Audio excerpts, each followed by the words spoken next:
Ça fait combien? 59 105 francs. Ça fait cher les vacances ou ça va? Ouais, avec tous les prix tarifs réduits, ça va.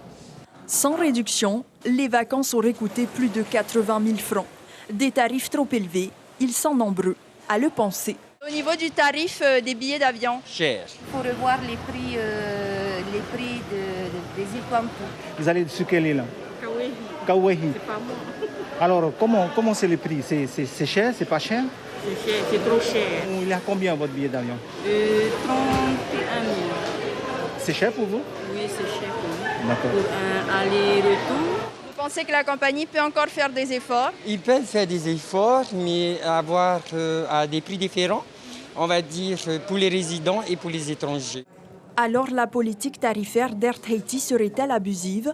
Sur 12 des 47 îles desservies, le transporteur aérien est totalement libre d'appliquer le tarif qu'il souhaite, à condition de ne pas dépasser le plafond fixé par le pays. Pour un aller-retour Papeete-Tikehau, par exemple, 90% du prix total alimente les caisses de la compagnie. Disons qu'ils ont quand même bien gagné les années passées. Ils ont fait un bon chiffre d'affaires. Donc se gaver est un mot peut-être qui est trop fort, mais ils ont gagné de l'argent, ça c'est sûr. Par contre, s'ils veulent continuer à perdurer, il va falloir qu'ils revoient leurs tarifs. Autre préconisation pour alléger le portefeuille du voyageur, faire participer l'État au Fonds de continuité territoriale aérienne interinsulaire au nom de la loi sur l'égalité réelle outre-mer. Alimentée aujourd'hui par la fameuse taxe de contribution de solidarité, elle représente 0,5% du prix du billet d'avion. La loi est applicable à la Polynésie. La Polynésie fait partie des collectivités d'outre-mer qui y ont accès. Le problème, c'est qu'effectivement, l'État n'a pas donné les moyens, pas encore. Et c'est donc là le travail aussi des parlementaires. Les parlementaires devront absolument porter le sujet. Parmi les recommandations aussi, la taxe d'aéroport qui devrait être renégociée. Après 60 ans d'existence, la compagnie aérienne Interrail doit être plus soucieuse des attentes de ses clients qui demandent davantage de considération. Et on va en parler tout de suite avec vous, Manaté Vaivich. Bonsoir, bienvenue. Bonsoir. Vous êtes directeur général d'Air Tahiti. 13 recommandations dans ce rapport. Est-ce que vous y êtes sensible? Est-ce que vous pourriez accorder des tarifs plus avantageux aux résidents, par exemple?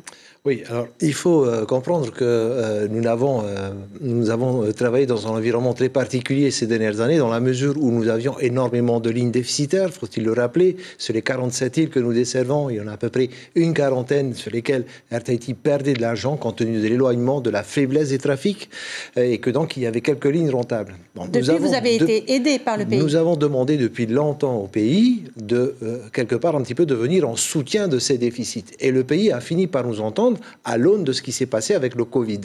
Donc le pays a mis en place une délégation de service public qui permet à Air Tahiti maintenant, qui lui garantit une contribution du pays à hauteur de 900 millions.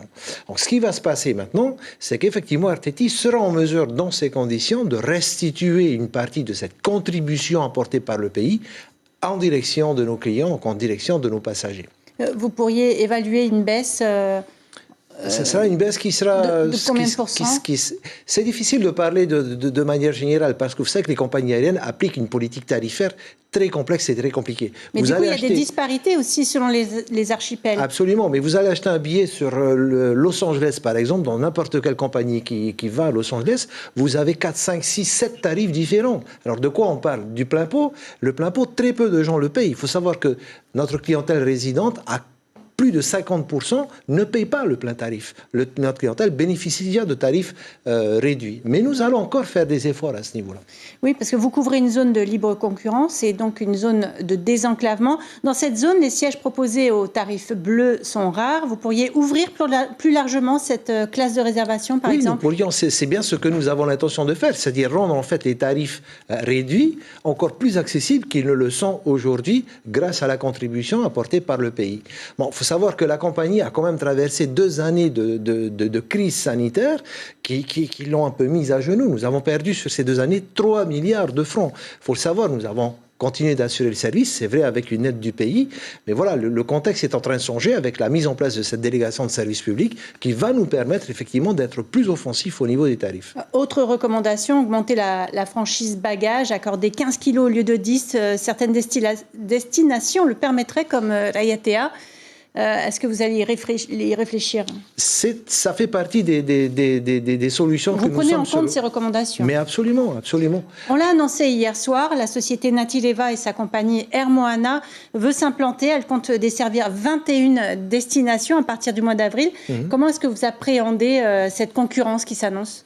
De manière assez sereine, je dirais. Maintenant, bienvenue à cette nouvelle compagnie qui va faire comme nous, c'est-à-dire affronter toutes les difficultés que l'on peut avoir quand on gère une compagnie aérienne en Polynésie française. C'est Christian Vernodon qui sera PDG, votre ancien PDG à Air Tahiti. Vous êtes surpris? On a été effectivement très surpris d'apprendre que le créateur d'Air Tahiti se retrouve maintenant en situation de créer la concurrence à la compagnie qu'il a créée. Qu'est-ce que vous ressentez du coup? Un étonnement. On se demande pourquoi, ce qui se passe. Voilà. Un dernier mot sur la situation sanitaire. Le variant Omicron est probablement en train d'arriver. Oui. Et on n'en a pas tout à fait fini avec le Delta. Comment ça se passe pour vous avec l'instauration du pass sanitaire? C'est compliqué, puisque effectivement il y a des restrictions au déplacement des gens. C'est le but de la mesure. Le but, c'est de faire en sorte que tout le monde soit vacciné. Donc forcément, il y a un frein au voyage localement. Et ce frein vient, d'une certaine façon, perturber effectivement les flux de trafic que nous enregistrons. Merci beaucoup, Manate Vaivich, pour toutes ces précisions. L'information en continu sur Polynésie la première, Internet et réseaux sociaux.